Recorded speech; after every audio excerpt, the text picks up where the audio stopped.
कागज खंडे पाइबापी निज परिचय प्रमाण करिपारुनाहांती जड़े छात्र बापा माँ छेउंड छात्र को मगा जाउछि केते केते प्रमाण किए जाति प्रमाणपत्र मागुछि तो आउ किए रेसिडेंट सर्टिफिकेट मागुछि। गंगाधर मेहर विश्वविद्यालय छात्र करण बापा माँ छेउंड और छोट बड़ू विभिन्न आश्रम रे रही से बढ़ी किंतु दशम श्रेणी सर्टिफिकेट एवं आधार कार्ड रे बापा माँ ना अलग अलग थिबारु स्कॉलरशिप तांको मिली पार नहीं। आधार कार्ड संशोधन पई सब ऑफिस को जाई कबाट बाड़ी सारी किंतु आधार कार्ड संशोधन हो पार नहीं। बड़ प्रश्न होची केमिति आधार कार्ड एवं दशम सर्टिफिकेट रे बापा माँ ना अलग हैला कहार भूल पई एबे हैरान होचंती करण। बापा माँ किए जानी नहांती जन्म तारीख केबे जानी नहांती जने 22 वर्षर छात्र आज परिचय खोजुछंती। आधार कार्ड रे बापा माँ ना अलगा मैट्रिक सर्टिफिकेट रे बापा माँ ना अलगा जेतबेले आधार कार्ड संशोधन करबा पई जाउछंती सेठी तांको रेसिडेंट सर्टिफिकेट मगा जाउछि किंतु हाथ रे रेसिडेंट सर्टिफिकेट नहीं कारण ना तांकर घर द्वार अछि ना बापा मांकर कोनोसी पत्ता अछि। केमती जीवन आरंभ हैला केउठी बढ़िले आपण आउ ए ना केमती बदली गला। तो मो ना होची करनेका गंगाधर मेहर यूनिवर्सिटी रे +3 सेकेंड ईयर पढुची आर्ट्स पॉलिटिकल साइंस रे आ मोर जीवनटा आरंभ होची राउरकेला सर्वभौतिक शिशु सेवा आश्रम। तो मो सेठी मत 5 वर्ष होइतला सेठी मु रहउतिले किसी कोनोसी कारण सेटा बंद हे गला सेठो मु ट्रांसफर हेतिले राउरकेला शिशु भवन को जोटा कि प्रधानपाली राउरकेला रे अछि। सेठू तावे मोर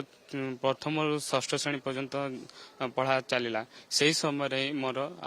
जो आधार कार्ड अछि से आधार कार्ड सेठू ही समस्या स्टार्ट हेतिला आ बापा मार ना मन इच्छा दिया जाइतिला सेठू ही के देतिले बापा मांकर ना सेठी आपण तो जानि नथिले बापा मांकर ना कोन के देला बापा मां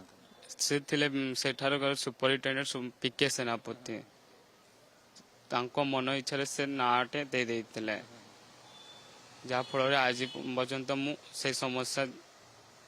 किंतु आधार कार्ड रे पीके सेनापति ना रहिला बापा जगह किंतु परवर्ती समय जिते बेले आपण मैट्रिक पढ़ले मैट्रिक रे पुणी अलगा ना केमती रहिला मैट्रिक रे से नाटा जिते बेले प्रथम रु पढ़ी पढ़ी आसिले स्कूल रे मैंडेटरी थिला बापा मार ना तो सेते बेले से माने तांको इच्छा रे से नाटा दे दितले से नाटा चगी चगी चगी चगी जिते बेले अष्टम श्रेणी रे आसिला हेले जिते मु अष्टम श्रेणी रे अलगा आश्रम माने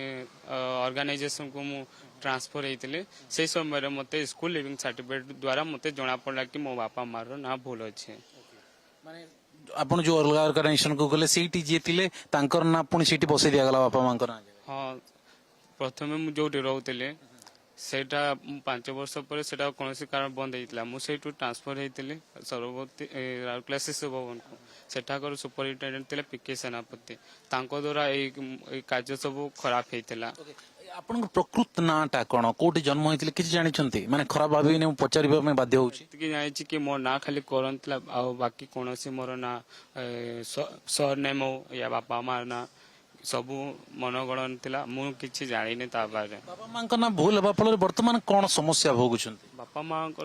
ना समस्या थिबार मते कोनोसी माने स्कॉलरशिप गवर्नमेंट तरफ रु किछि माने स्कीम मिलुनी ता सहित मेजर प्रॉब्लम होची जे मोर जो दुईटा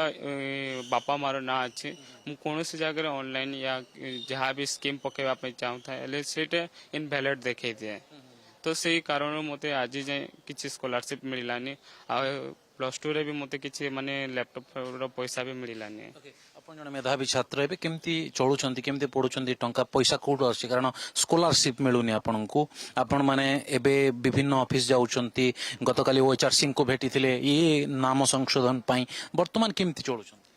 वर्तमान मु जो एबे जो परिस्थिति रे अछि सेटा मु निजे मो गळरे ठिया कि मु ट्यूशन माध्यम रे मु पैसा खर्च करूची मु निजे ट्यूशन पढाउची आ ता माध्यम मते किछि पैसा मिलुची से पैसा को मु निजे चलाउची हमर बाकी खर्च उठौती ता सहित मते राशेश्वरी पाणीग्राही रु किछि पैसा मिली थाए मु से पैसा माध्यम रे मोर खर्च चलै थाए। आपण निजे जने भिन्नक्षम छात्र और सेति पई भिन्नक्षम हेले सुद्धा आपण को कोनोसी प्रकार सहाय्य मिलु नै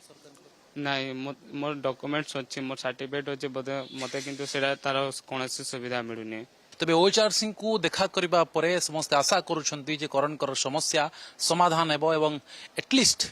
आगामी भविष्य तांकर उज्जवलमय हेबो एवं ये समस्या भोगिबा को पड़िबनी सरकारी सहायता मिलिबो बोली आशा करा जाउछि। संबलपुर वीडियो जर्नलिस्ट सुब्रत कसलिपन होता कनक news. I am a student of Adarsh International School and I will become an engineer from Adarsh College of Engineering. My goal is justice and I will achieve it in Adarsh College of Law. I want to serve people with care and will do it through Adarsh BSc Nursing College. I dream to be a businessman and I will learn it from Adarsh Institute of Technology and Management. Seats filling vast. Adarsh Group of Institution, Anugul.